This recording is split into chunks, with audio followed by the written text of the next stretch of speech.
The headlights blinded me as the sleek black motorcycle skidded across the pavement, sparks flying everywhere.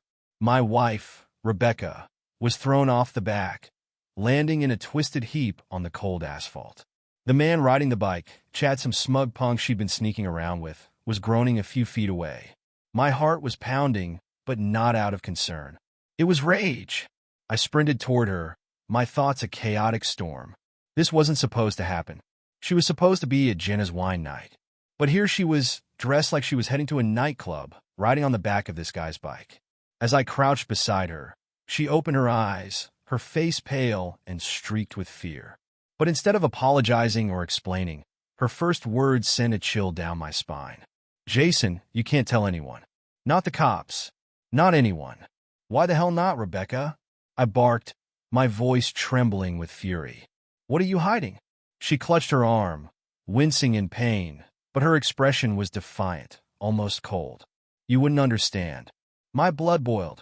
I wanted answers. No, I needed answers. But before I could demand the truth, Chad let out a groan from behind me.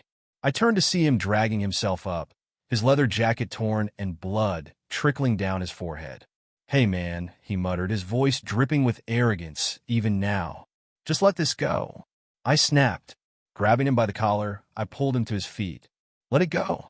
You think you can wreck my wife, my marriage, and now my life, and just walk away?" Rebecca screamed behind me. "Jason, stop. Don't do this." I turned back to her, my grip still tight on Chad's jacket. "Why not, Rebecca? What the hell is going on? Who is this guy to you?" She didn't answer. Instead, she looked away, biting her lip as if debating whether to tell me the truth or keep hiding behind her lies. But deep down, I already knew. This wasn't just a casual ride to see a friend. This was betrayal in its rawest, ugliest form. And it wasn't the first time. Rebecca's silence was louder than any confession she could have uttered. Her lips were pressed together, her jaw tight, and her eyes darted everywhere but at me. Chad, the smug bastard, smirked even as blood dripped down the side of his face. That expression alone was enough to make my fists itch. I let go of his jacket and shoved him backward, watching him stumble. "Get out of here," I growled, my voice barely controlled. "But don't think for a second that this is over." Chad chuckled, brushing himself off. "Yeah, whatever, man. You should ask your wife what she's been up to before you come at me." He turned his back on me, striding off into the darkness like he owned the place. My fingers twitched, fighting the urge to tackle him to the ground, but Rebecca's pained groan pulled me back. I crouched beside her, trying to steady my breathing. My heart felt like it was ricocheting off the walls of my chest, my mind caught between fury and disbelief. This woman, the one I had shared a decade of my life with, had brought us to this moment. "Rebecca," I said, my voice low but firm, "you need to tell me everything. Now." She turned her face away from me, her blonde hair falling over her eyes. "Jason, not here. Not like this," she whispered. "Not here." I snapped, incredulous. "Then where, Rebecca? Where do you think we should discuss the fact that you've been sneaking around with whoever the hell that guy is?" Her hand trembled as she pushed herself into a sitting position. "You don't understand," she said again, her voice cracking slightly, but not enough to stir any pity in me. "It's complicated. Complicated. Of course it was. Betrayal always is." I stood up, running my hands through my hair in frustration. The night air was cold, but my skin felt like it was on fire. I needed to process this, to figure out how the hell we had gotten here. But Rebecca just sat there, her eyes darting toward the faint outline of Chad, disappearing into the distance. My stomach churned. Even now, even after the crash, she was thinking about him. "Do you love him?" The question escaped my lips before I could stop it. It wasn't what I wanted to ask. Not yet, but the thought gnawed at me like a parasite. Rebecca finally looked at me, her eyes wide. For a moment, I thought she might deny it, might try to salvage whatever was left of our shattered marriage. But then her lips curled into the faintest, cruelest smile. "I don't know," she said, her voice almost taunting. The weight of her words hit me like a truck. I stumbled back a step, trying to steady myself against the whirlwind of emotions. Anger, heartbreak, confusion, all crashing over me at once. How could she say something so callous, so cruel, after everything we'd built together? You don't know? I repeated, my voice shaking. That's all you have to say? Rebecca shrugged, wincing slightly as she adjusted her injured arm. Jason, I've been unhappy for years. You're so predictable. Always working, always coming home to the same routine. I needed something more. More? My voice cracked with disbelief. So you decided to destroy our family because you were bored? She rolled her eyes, the gesture igniting a fresh wave of fury inside me. Stop being so dramatic. People grow apart. It happens. Grow apart? That's what this was to her? A natural drift? The audacity of her words left me speechless for a moment. My fists clenched and unclenched at my sides as I fought to keep myself from completely losing it. You lied to me, I said finally, my voice low and venomous. You lied to my face and made me feel like the idiot for trusting you. She had the nerve to laugh, a short, bitter sound. You've always been so naive, Jason. You think life is black and white, that people don't make mistakes. I took a deep breath, my chest heaving with the effort to stay calm. Mistakes? I repeated. A mistake is forgetting to lock the door, Rebecca. A mistake is leaving the oven on. You don't accidentally end up on the back of some guy's motorcycle. For the first time, her confidence wavered. Her eyes flickered with something, guilt, maybe, or fear. But it was gone as quickly as it appeared. You don't know what it's like to feel invisible, she said softly, almost offensively. To feel like nothing you do matters. Invisible? I scoffed. Rebecca, I've done everything for you. For us. I've worked my ass off to give you the life you wanted. And this is how you repay me. She didn't answer. Instead, she looked away, her jaw tightening in that familiar way she always did when she didn't want to admit she was wrong. I couldn't take it anymore. The lies, the deflection, the lack of remorse. It was too much. I stood up, my mind made up. We're done here, I said coldly. Jason, wait, she started, but I cut her off. No, Rebecca. You made your choice, and now I'm making mine. I walked away, leaving her sitting on the cold pavement. My heart was heavy, my mind racing, but one thing was clear. The woman I thought I knew, the woman I had loved for 10 years, was gone. And the person left in her place? I didn't recognize her anymore. I stormed into the house, slamming the door so hard it echoed through the empty hallways. The silence that greeted me felt louder than Rebecca's excuses, louder than Chad's smug smirk. It was the kind of silence that creeps into your bones, the kind that tells you your life is about to change forever. I paced the living room, my fists clenched at my sides, trying to calm the storm raging inside me. But no matter how hard I tried, Rebecca's words replayed in my head like a broken record. You're so predictable. I needed something more. Her voice, dripping with mockery, felt like a knife twisting deeper with every repetition. I glanced around the room, my eyes landing on the family photos hanging on the wall. There we were, smiling and happy, or so I thought. The image of us on our anniversary, toasting to many more years, now felt like a cruel joke. How long had she been lying? How long had I been the fool? I needed answers. I wasn't the type to sit and stew in my anger. I needed to know the truth. If Rebecca wasn't going to give it to me willingly, I'd find it myself. I went upstairs to our bedroom, my footsteps heavy with purpose. The bed, neatly made, suddenly felt like a mockery. How many lies had been whispered in that bed? How many nights had she lain beside me, thinking about someone else? The thought made my stomach churn. I started with her phone. It wasn't in its usual spot on the nightstand. My eyes scanned the room until I spotted her purse, carelessly tossed onto the chair in the corner. Digging through it felt wrong, invasive even, but I couldn't let that stop me. Not now. Her phone was at the bottom of the bag, tucked beneath a tube of lipstick and a receipt from some expensive boutique I didn't recognize. The screen lit up as I unlocked it. She wasn't careful enough to change her passcode. I hesitated for a moment, my thumb hovering over the messages icon. Part of me didn't want to see what I might find. Ignorance, as they say, is bliss. But bliss wasn't an option anymore. I had to know. The messages were a gold mine of betrayal. Her chat with Chad was pinned at the top. their conversation littered with pet names that made my skin crawl. Babe, love, can't wait to see you tonight. The timestamp on the last message hit me like a punch to the gut, just an hour before the crash. Rebecca, I'll sneak out around 9. Jason's too busy being boring to notice. Chad, you're killing me, babe. I can't wait anymore. Rebecca, patience, my love. It's worth it. I stared at the words on the screen, my breath caught in my throat. She'd been so confident, so brazen in her deceit.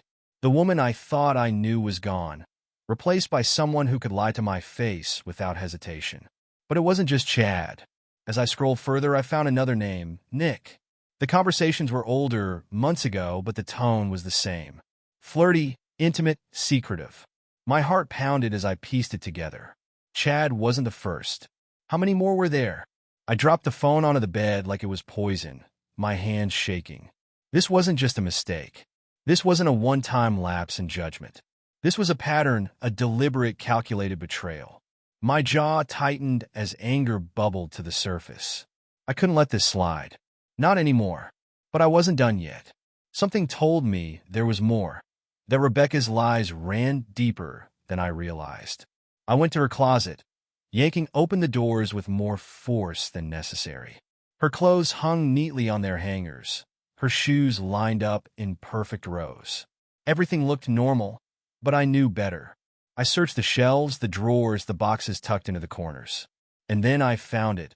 A small, locked box hidden beneath a pile of scarves. My pulse quickened as I pried it open with the screwdriver I found in the kitchen. Inside was a stack of photographs and notes. The photos were of Rebecca and Chad, laughing together at what looked like a park. Another showed them at a restaurant, her hand resting on his arm, her eyes sparkling in a way I hadn't seen in years.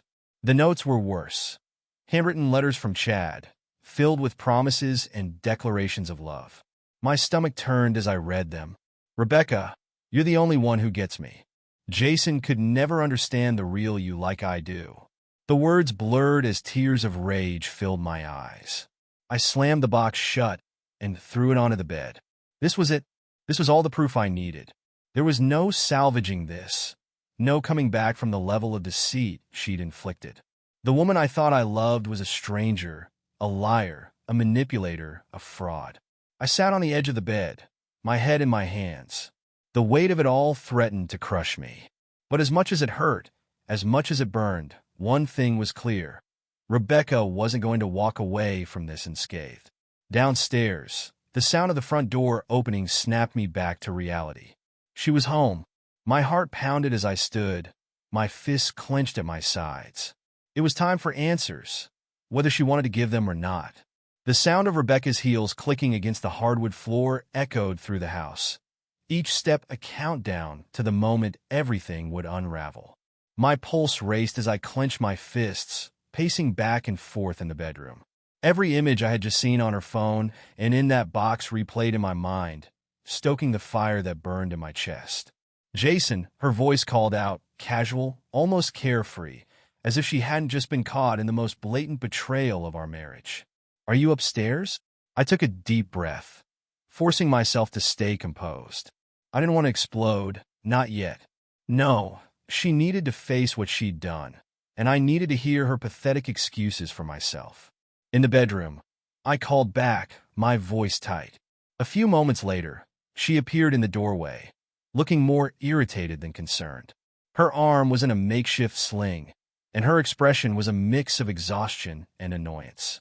Why did you just leave me there? You could have at least helped me get home. I stared at her, the audacity of her words almost making me laugh. Help you? I repeated, my voice low. Help you after what I just saw tonight? After what I just found? Rebecca froze for a moment, her confident facade cracking ever so slightly. What are you talking about? She asked, but her tone was defensive, not confused. She knew exactly what I was talking about. I stepped closer, holding up her phone. This, I said, my voice trembling with barely contained rage. Your text with Chad. Your lies. And let's not forget the little treasure chest of memories you've been keeping in your closet. Her eyes widened, but instead of guilt, I saw defiance. You went through my stuff? She snapped, her voice sharp. Are you serious right now, Jason? I couldn't believe what I was hearing. That's what you're upset about? That I went through your things? Not the fact that you've been sneaking around behind my back. She crossed her arms, wincing slightly as the movement pulled at her injured shoulder. You had no right, she hissed. If you don't trust me, that's your problem, not mine. Don't trust you, I shouted, finally letting the anger take over. How the hell am I supposed to trust you when you're riding around on some guy's motorcycle, calling me clueless, and hiding love letters in our closet? Rebecca rolled her eyes, the gesture so dismissive it felt like a slap to the face. Oh, grow up, Jason. You're acting like this is some grand betrayal. People flirt. People have connections. It doesn't mean anything. It doesn't mean anything? I repeated, incredulous. So sneaking out to meet Chad, lying to my face, and keeping souvenirs of your little adventures doesn't mean anything? She shrugged, her expression cold. Maybe if you'd paid more attention to me, I wouldn't have needed to look elsewhere. The words hit me like a physical blow, knocking the wind out of me. I stared at her, trying to comprehend how she could stand there and put the blame on me. You're unbelievable, I said, shaking my head. Do you even feel guilty? Do you even care about what you've done to us? Rebecca sighed, as if the conversation bored her. Jason, stop being so dramatic. It's not like I slept with him or anything. Not like you slept with him? I shot back, my voice rising. So what, Rebecca? I'm supposed to pat you on the back for keeping your betrayal PG? For now. Her face hardened, her eyes narrowing into a glare. You're blowing this way out of proportion, she said, her tone icy. It's not like our marriage was perfect, Jason. You're always working, always so serious. You've been checked out for years. Checked out? I laughed bitterly. You mean the years I spent busting my ass to make sure you had everything you ever wanted? The house, the vacations, the life you dreamed of? That's what you call checked out? Rebecca didn't respond. Instead, she looked away, her jaw tight, the silence stretching between us like a chasm. I took a step closer, lowering my voice. Tell me the truth, Rebecca. How long has this been going on? How many others have there been? Her eyes flicked back to mine, and for the first time, I saw a flicker of something, fear, maybe, or shame. But it was gone as quickly as it came. What does it matter? She said finally, her voice cold. It's not like you'll leave me. You never would. The arrogance in her tone was the final straw. I laughed, the sound bitter and hollow. You really think that, don't you? That I'll just stick around no matter how much you lie, no matter how much you disrespect me? Rebecca didn't answer. Instead, she stepped past me, heading for the closet where her box of secrets still sat on the bed. She picked it up and clutched it to her chest like it was something precious. You're overreacting, she said, her voice softer now, almost pleading. We can move past this. Move past this. I repeated, shaking my head. Rebecca, you've destroyed everything. Our trust, our marriage, everything. Her lips trembled for a moment, but then she straightened, her expression hardening once again. Fine, she said. If you can't handle it, maybe we're better off apart. The words hung in the air, heavy and final. I stared at her, the woman I had loved for so long, and realized she wasn't going to fight for us. She wasn't going to apologize or try to make things right. She had already made her choice. Maybe we are, I said quietly, the anger draining from my voice, replaced by a deep, aching sadness. Rebecca didn't respond. She just turned and walked out of the room, leaving me standing there, surrounded by the shattered pieces of our life together. The door slammed shut behind Rebecca, and the sound echoed through the house like a gunshot. I stood there for a long moment, staring at the empty doorway. My chest heaved with the effort of holding back the storm of emotions swirling inside me. Rage, betrayal, sadness, and something far worse, the cold, hollow feeling of acceptance. I sat down heavily on the edge of the bed, staring at the box she had taken with her. In its place, the only thing left was an indentation on the comforter, a small, insignificant imprint, much like the one Rebecca had left on my life now that the truth was out. I had always thought of her as the center of my world, but in this moment, I realized that the woman I loved didn't exist anymore. Maybe she never had. I needed space, air, clarity, anything to pull myself out of the suffocating fog that was threatening to choke me. Grabbing my truck keys, I left the house, slamming the front door behind me. The night was cool and quiet, a stark contrast to the storm raging inside me. The streetlights cast long shadows across the pavement as I climbed into the driver's seat and started the engine. I didn't have a destination in mind. I just drove, letting the hum of the engine and the rhythm of the road beneath me act as a distraction. My mind raced with memories. Our wedding day, the first time we met, the countless nights spent dreaming about the future. It was all tainted now, every memory stained with the knowledge of her lies. Eventually, I found myself parked in an empty lot overlooking the city. The view was breathtaking, twinkling lights stretching as far as the eye could see. It was the kind of place we used to go together, back when things were simple, back when I thought I knew her. I sat there in silence, gripping the steering wheel until my knuckles turned white. "How do we get here?" I muttered to myself. The question hung in the air, unanswered. Maybe it didn't need an answer. Maybe some things just couldn't be explained. Pulling out my phone, I scrolled through the texts and photos I had found earlier. I stared at the messages between Rebecca and Chad, my stomach twisting with every word. Each line was a dagger, a reminder of how little I had meant to her in the end. The photos were worse, moments of laughter, intimacy, and connection that should have been mine, stolen and given to someone else. But it wasn't just Chad. I opened the chat history with Nick, the man she had been texting months ago. The messages were similar, flirty, secretive, full of promises and stolen moments. My mind reeled at the thought of how many more names there might be, how many more lies she had told. The realization hit me like a punch to the gut. This wasn't just a mistake or a moment of weakness. Rebecca's betrayals were deliberate, calculated, and repeated. She hadn't just cheated on me. She had built a life of lies, weaving her deceit into the fabric of our marriage until it all came undone. A sudden burst of anger surged through me, and I slammed my fist against the dashboard. The pain was sharp, but it felt good, a physical release for the emotional pain that was threatening to consume me. I wanted to scream, to cry, to break something, but instead, I sat there in silence, my chest rising and falling with each ragged breath. I thought about confronting Chad. The image of his smug face flashed in my mind, and my fists clenched at the thought of him. But what would it accomplish? Beating him to a pulp wouldn't change anything. It wouldn't erase the messages, the photos, or the memories of Rebecca climbing onto the back of his bike like she belonged there. No, the problem wasn't Chad. The problem was Rebecca. She was the one who had made the vows, the promises. She was the one who had looked me in the eye and lied to my face over and over again. The weight of it all pressed down on me, and for the first time that night, I let myself feel the sadness. Tears blurred my vision as I thought about everything we had lost, everything I had lost. I had given her my heart, my trust, my everything, and she had thrown it away like it meant nothing. But as the sadness ebbed, a new feeling took its place: determination. I couldn't let her win. I couldn't let her lies define me or destroy the life I had built. If Rebecca wanted out, then so be it. But she wasn't going to walk away unscathed. I pulled out my phone again, scrolling through my contacts until I found the number for my lawyer. It was late, but I didn't care.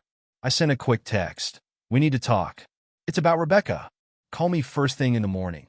Hitting send felt like a small victory, a step toward reclaiming control of my life. I wasn't going to let her manipulate me anymore. I wasn't going to be the fool who sat around waiting for her to come back. I leaned back in the seat, staring out at the city lights. The road ahead wasn't going to be easy, but it was mine to take. And for the first time that night, I felt a flicker of hope, a spark of something that told me I was going to be okay. When I finally drove home, the house felt different. It was still and empty, but instead of feeling oppressive, it felt freeing. Rebecca's absence was no longer a gaping wound. It was an opportunity, a chance to rebuild. I walked upstairs to the bedroom, the space that had once felt suffocating. The bed was still rumpled from our earlier fight, and for a moment, I considered sleeping on the couch. But no, this was my house, my room, my life. I wasn't going to let her take any more from me. As I lay down, the silence enveloped me. But this time, it wasn't heavy. It was the kind of silence that promised a new beginning. The morning sunlight poured through the bedroom window, but it didn't bring any comfort. I woke up feeling like I hadn't slept at all, the weight of everything pressing heavily on my chest. My phone buzzed on the nightstand. The screen lit up with a message from my lawyer. "Call me when you're ready." I sat up and rubbed my face, trying to shake off the haze of exhaustion and emotional turmoil. The night before had felt like a nightmare, but the reality was staring me in the face. Rebecca's betrayal wasn't something I could ignore or push aside anymore. It was time to act. I dialed my lawyer, Greg, who answered after just a couple of rings. "Jason, I got your message." "What's going on?" he asked, his voice calm and professional. "Greg, I need to start the process of divorce," I said, my voice steady despite the emotions bubbling beneath the surface. "There's a lot. Infidelity, lies, and I need to make sure I protect myself." Greg paused for a moment, likely sensing the weight of what I was saying. "Okay," he said finally. "Let's meet later today. We'll go over everything and figure out the best way to handle this." I agreed and hung up, feeling a small sense of relief that I was taking control of the situation. But as I sat there, staring at the phone in my hand, I realized there was one more thing I needed to do. Rebecca wasn't the only one who had lied to me. Chad had been a part of this too, and I wasn't going to let him slink away without consequences. I grabbed my jacket and keys and headed out. I had no idea where to find him, but I had an idea of where to start. Rebecca's phone still had the address of the restaurant where she and Chad had met last week. It was a fancy place on the edge of town, the kind of spot where Chad's flashy motorcycle would stand out. When I arrived, I parked across the street and waited, watching the restaurant's parking lot. Sure enough, after about 20 minutes, Chad's black motorcycle roared into view. He parked it in the same obnoxious way he carried himself, taking up 2 spaces like he owned the place. I got out of my truck and crossed the street, my pulse pounding with adrenaline. Chad was leaning against his bike, scrolling through his phone like he didn't have a care in the world. The sight of him made my blood boil. "Hey, Chad," I called out, my voice steady but laced with anger. He looked up, startled at first, but quickly replaced it with that smug grin I hated. "Jason, right? What? You here to thank me for exposing your wife's true self?" I didn't bother with words. My fist connected with his jaw before he could finish his sentence, sending him stumbling back against his bike. The sound of the impact was satisfying, but it didn't erase the rage coursing through me. Chad rubbed his jaw, looking more annoyed than hurt. "What the hell, man?" he spat, his cocky demeanor slipping for a moment. "You think this is going to solve anything?" "No," I said, stepping closer, "but it's a start." He straightened up, his hands raised in mock surrender. "Look, Jason, you're angry, I get it. But Rebecca came to me, not the other way around. She's the one who wanted out, man. Don't blame me for your failed marriage." "Ow!" I repeated, my voice shaking. "She didn't want out, Chad. She wanted to lie, to cheat, to have her cake and eat it too. And you were more than happy to help her do it." Chad shrugged, his smirk returning. Maybe she just needed someone who actually paid attention to her. That was it. I lunged at him again, but this time he was ready. He shoved me back, and for a moment we stood there, locked in a tense standoff. "You don't get it, do you?" he said, his voice mocking. "Rebecca's been done with you for a long time. She just didn't have the guts to tell you." His words hit like a punch to the gut, but I refused to show it. "You think you're so smart, don't you?" I said, my voice low. "You think you've got it all figured out. But let me tell you something, Chad. You're just another notch in her belt. You're nothing to her. And when she's done with you, she'll move on to the next poor idiot." For a moment, Chad's smirk faltered, and I saw a flicker of doubt in his eyes. But he quickly masked it with a laugh. "Whatever helps you sleep at night, man." I didn't respond. Instead, I turned and walked away, leaving him standing there in the parking lot. As much as I wanted to beat the arrogance out of him, I knew it wouldn't change anything. Rebecca's betrayal was hers to own, and Chad was just another pawn in her game. Back in my truck, I took a deep breath, trying to calm the storm inside me. The confrontation had been cathartic, but it hadn't brought me any closer to closure. If anything, it had just solidified how deeply Rebecca's lies had cut. When I got home, The house felt colder than ever. Rebecca's things were still there, a constant reminder of the life we had shared, or the illusion of it at least. But as I looked around, I realized something important. This was my space, my life. And I wasn't going to let her lies define me. I sat down at the kitchen table and opened my laptop, pulling up a blank document. It was time to write everything down, the details, the evidence, the feelings. It wasn't just for the lawyer. It was for me. I needed to see it all laid out, to make sense of the chaos and take back control.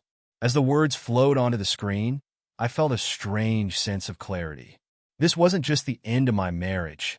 It was the beginning of something new, something stronger, something better. And for the first time in what felt like forever, I believed I could get through this. The keyboard clattered beneath my fingers as I poured everything into the document on my laptop. Every betrayal, every lie, every detail I could remember. It all flowed out like a toxic stream, each word cleansing me of the weight I'd carried for far too long. I didn't stop to think or analyze. I just let the truth pour out, raw and unfiltered. This wasn't just for the lawyer anymore. It was for me. I needed to face the reality of what Rebecca had done, to confront it head-on instead of letting it fester. As I typed, flashes of memories stabbed at me.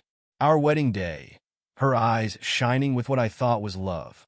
The nights we spent talking about the future, dreaming of the life we'd build together.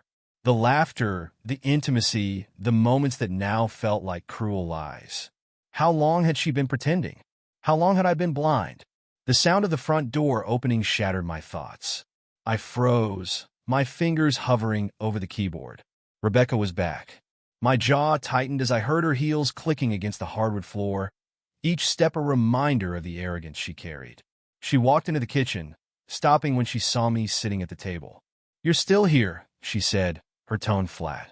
"I thought you might have left." I looked up at her, my expression cold. "This is my house, Rebecca. Why would I leave?" She sighed, dropping her purse onto the counter. Her arm was still in the makeshift sling, but she carried herself like nothing had happened, as if the crash, the betrayal, the lies were just a minor inconvenience. "Look, Jason, I don't want to fight. I think we should talk about what's next." "Talk," I said, standing up. "Now you want to talk? After lying to me for God knows how long? After sneaking around with Chad, and probably others, you suddenly think we should have a conversation?" Her eyes narrowed. "Don't make this harder than it has to be," she said, her voice sharp. "I told you I've been unhappy for a long time. This isn't just my fault. You're not exactly blameless here." I stared at her, my anger bubbling beneath the surface. "Oh, really? Do tell, Rebecca. What exactly did I do to deserve this? Was it working long hours to provide for us? Was it trusting you completely? Or was it being stupid enough to believe you actually loved me?" She rolled her eyes, a gesture that made my blood boil. "Jason, stop being so dramatic. We've grown apart. It happens. And yes, I made mistakes, but so did you." "Mistakes?" I shot back. "Mistakes are forgetting an anniversary or burning dinner. You don't accidentally betray someone over and over again." Her face hardened, and for a moment, neither of us spoke. The silence was heavy, charged with years of unspoken truths and buried resentment. Finally, she broke the tension. "So what do you want, Jason?" she asked, crossing her arms. "Do you want to drag this out? Make it ugly? Because if that's the plan, I'm not going to sit here and let you play the victim." I laughed bitterly, shaking my head. "Victim? You think I'm playing the victim? Rebecca, you burned our marriage to the ground, and now you're acting like it's my fault for being upset about it." Her expression didn't change. If anything, she looked bored, like she'd already moved on in her mind. That realization hit harder than any of her words. She didn't care. She truly didn't care. "I want a divorce," I said finally, my voice steady. "And I'm not playing games with you, Rebecca. This ends now." She blinked, clearly surprised by the firmness in my tone. For a moment, I thought I saw a flicker of something. Fear, maybe, but it was gone just as quickly as it had appeared. She shrugged, turning away to pour herself a glass of water. "Fine," she said, "if that's what you want." Her nonchalance stung more than I expected. She wasn't going to fight for us, for me. She wasn't even going to pretend. That should have made things easier, but it didn't. It only deepened the ache in my chest. Don't think for a second that you're walking away clean, I said, my voice cold. I have everything I need to make sure this goes my way. The messages, the photos, the lies, it's all going to come out. Rebecca turned back to me, her eyes narrowing. Careful, Jason, she said, her voice low. You don't want to make an enemy out of me. I stepped closer, holding her gaze. You already made me your enemy, Rebecca, the moment you decided I wasn't enough for you. Her lips tightened, and for the first time, she looked unsure. But she quickly masked it, finishing her water and placing the glass in the sink. Do what you need to do, she said. I don't care. I watched her walk out of the kitchen, her head held high as if she hadn't just admitted to destroying everything we'd built. The door to the guest bedroom slammed shut a moment later, and I was left standing in the kitchen, the silence deafening.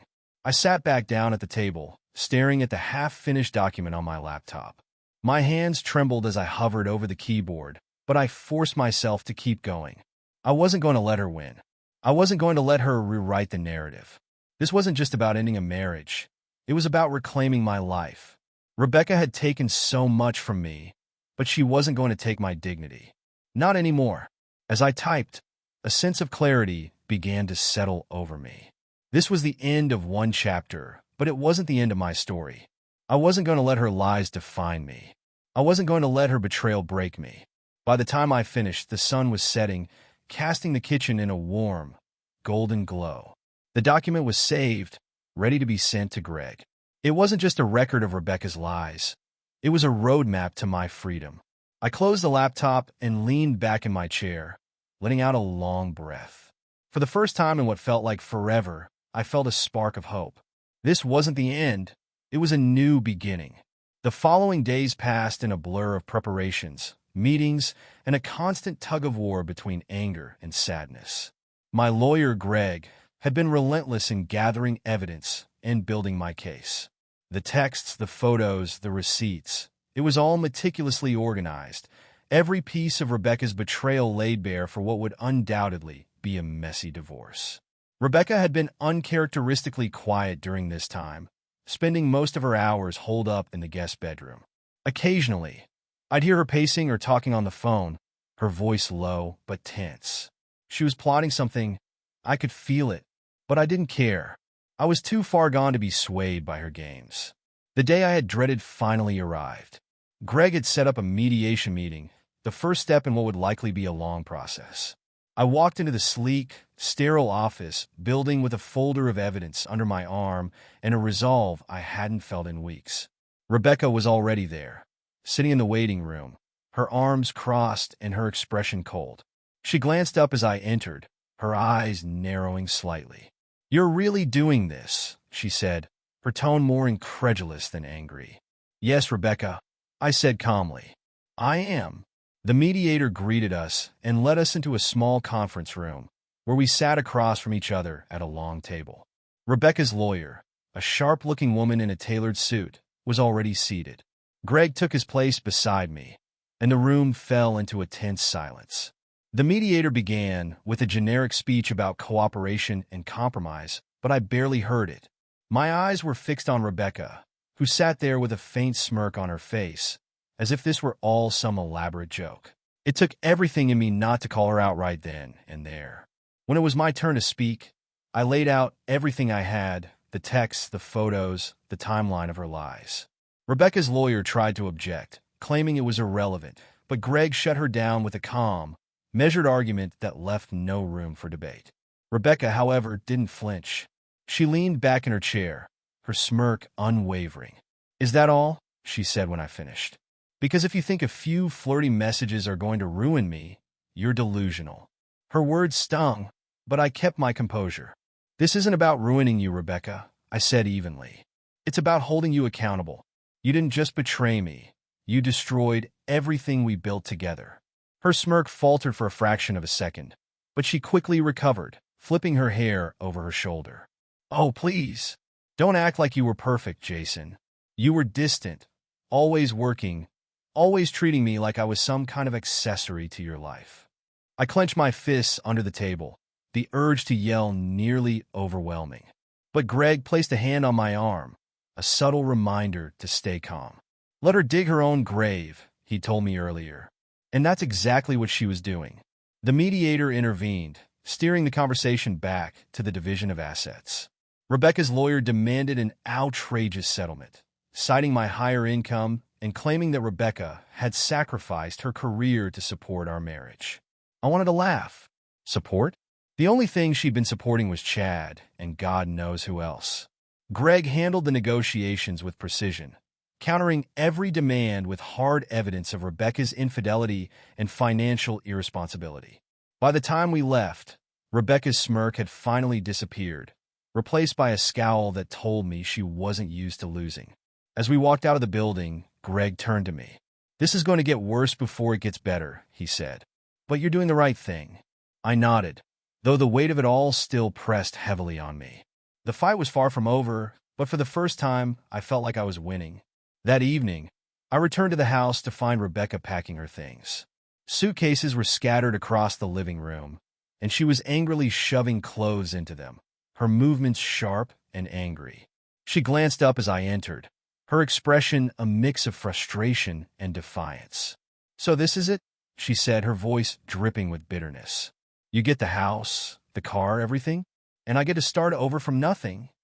"You don't get to play the victim, Rebecca," I said, crossing my arms. "You made this choice when you decided I wasn't enough for you." Her lips twisted into a sneer. "You think you're so righteous, don't you? Like you've never made mistakes." "This isn't about mistakes," I said firmly. "This is about respect, about trust, and you threw all of that away." For a moment, she looked like she might argue, but then she shook her head and laughed bitterly. "You know what, Jason? Fine. Take it all. Take the house, the car, your precious dignity. But don't think for a second that you're better than me." She grabbed her suitcases and stormed past me, the door slamming shut behind her. I stood there, staring at the space she'd left behind. It felt empty, but it also felt like freedom. I walked into the living room and sank onto the couch, letting out a long breath. The weight of the past few weeks lifted, replaced by a quiet sense of relief. The fight wasn't over. There were still legal battles ahead, still scars to heal, but in that moment, I felt like I had finally taken my life back. The silence in the house wasn't oppressive anymore. It was peaceful, and as I sat there, staring at the blank wall where our wedding photo had once hung, I realized something important. This wasn't the end. It was a new beginning. I wasn't sure what the future held, but I knew one thing for certain. I wasn't going to let Rebecca's lies define me. I was going to rebuild stronger and wiser than before. And this time, I'd make damn sure no one ever betrayed me again.